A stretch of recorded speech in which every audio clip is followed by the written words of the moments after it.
Desde aquel día, es como la historia de la República hasta el 37. Desde aquel día, no sé si vivido o soñado, hasta el día de hoy, en que vivimos demasiado despiertos y nada soñadores, han transcurrido 6 años repletos de realidades que pudieran estar en la memoria de todos.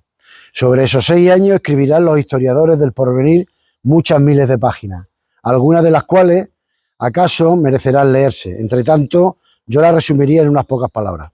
Unos cuantos hombres honrados que llegaban al poder sin haberlo deseado, acaso sin haberlo esperado siquiera, pero obedientes a la voluntad progresiva de la nación, tuvieron la insólita y genial ocurrencia de legislar atenidos a normas estrictamente morales, de gobernar en el sentido esencial de la historia, que es el del porvenir.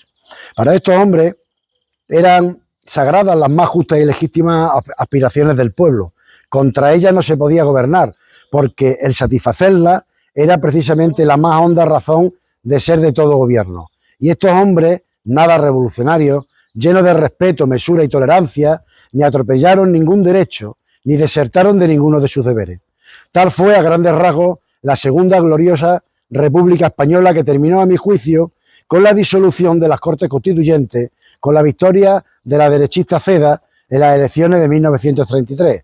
Destacamos este claro nombre representativo, don Manuel Azaña. Vinieron después los días de laboriosa y pertinaz traición dentro de la casa. Aquellos hombres nobilísimos, republicanos, socialistas, habían interrumpido ingenuamente toda una tradición de picarismo y la inercia social tendía a restaurarla. Fueron más de 2 años tan pobres de heroísmo en la vida burguesa como ricos en anécdotas sombrías. Un político nefasto, un verdadero monstruo de vileza, mixto de Judas Iscariote y caballo de Troya, tomó a su cargo el vender literalmente y a poco precio a la República, al dar acogida en su vientre insondable a los peores enemigos del pueblo. A esto llamaban los hombres de aquellos días. Ensanchar la base de la República. Destaquemos un nombre entre los más viles, que los representa a todos, Alejandro Lerroux. Pero la tradición fracasó dentro de casa, porque el pueblo, despierto y vigilante, lo había advertido. Y surgió la República actual, la más gloriosa de las tres, digámoslo hoy valientemente, porque dentro de 20 años, decía Machado, lo dirán a coro los niños de la escuela. Surgió la Tercera República Española con el triunfo en las urnas del Frente Popular.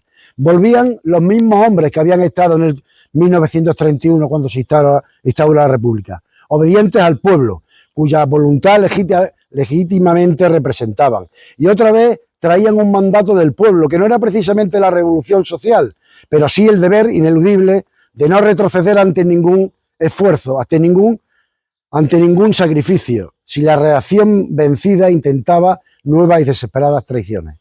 Y surgió la rebelión de los militares, la traición madura y definitiva que se había gestado durante años enteros. Fue uno de los hechos más cobardes que registra nuestra historia. Los militares rebeldes volvieron contra el pueblo todas las armas que el pueblo había puesto en sus manos para defender a la nación. Como no tenían brazos voluntarios para empuñarlas, los compraron al hambre africana, pagaron con oro que tampoco era suyo todo un ejército de mercenarios. Y como esto no era todavía bastante para triunfar ante un pueblo casi inerme, pero heroico y abnegado, abrieron nuestros puertos y nuestras fronteras a los anhelos imperialistas de 2 grandes potencias europeas. ¿A qué seguir? Vendieron a España, pero la fortaleza de la Tercera República sigue en pie. Hoy la defiende el pueblo contra los traidores dentro y los invasores de fuera, porque la República, que empezó siendo una noble experiencia española, es hoy España misma. Y es el nombre de España sin adjetivo el que debemos destacar en este 14 de abril de 1937. Por desgracia, a los 20 años los niños no pudieron celebrarla en la escuela, porque en esta guerra civil no fue lo más duro la guerra, sino la represión que tuvieron que sufrir los que defendieron esta España democrática llena de libertad y también llena de ilusión. Gracias. Bueno, seguimos con una lectura de Antonio Machado donde recuerda lo sucedido en la República, concretamente el 14 de abril en Segovia. Recuerdo, el 14 de abril en Segovia, así recordaba él la instauración de la República en este escrito de 1937, estando en Segovia. Era un hermoso día de sol. Con las primeras hojas de los chopos y las últimas flores de los almendros, llegaba, al fin, la segunda y gloriosa República Española. Venía del brazo de la primavera.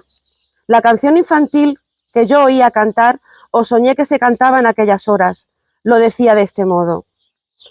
La primavera ha venido del brazo de un capitán. Cantad, niñas, en coro, ¡viva Fermín Galán! Florecía la sangre de los héroes de Jaca, enterrado bajo las nieves del invierno, y el nombre abrileño del capitán muerto que evocado por la canción infantil como un fantasma de primavera. La primavera ha venido y don Alfonso se va. Muchos duques lo acompañan hasta cerca de la mar. Las cigüeñas de las torres quisieron verlo embarcar. Fue un día profundamente alegre. Muchos que éramos viejos no recordábamos otro más alegre. Un día maravilloso en el que la naturaleza y la historia parecían fundirse para vibrar juntas en el alma. En el alma de los poetas y en los labios de los niños. Mi amigo Antonio Ballesteros y yo izamos en el ayuntamiento la bandera tricolor. Se cantó la marsellesa. Sonaron los compases del himno de Riego. La internacional no había sonado todavía. Era muy legítimo nuestro regocijo. La República había venido por sus cabales, de un modo perfecto como resultado de unas elecciones. Todo un régimen caía sin sangre, para asombro del mundo. Ni siquiera el crimen profético de un loco, que hubiera eliminado a un traidor, turbó la faz de aquellas horas. La República salía de las urnas acabada y perfecta, como Minerva de la cabeza de Júpiter. Así recuerdo yo el 14 de abril de 1931. ¡Viva la República!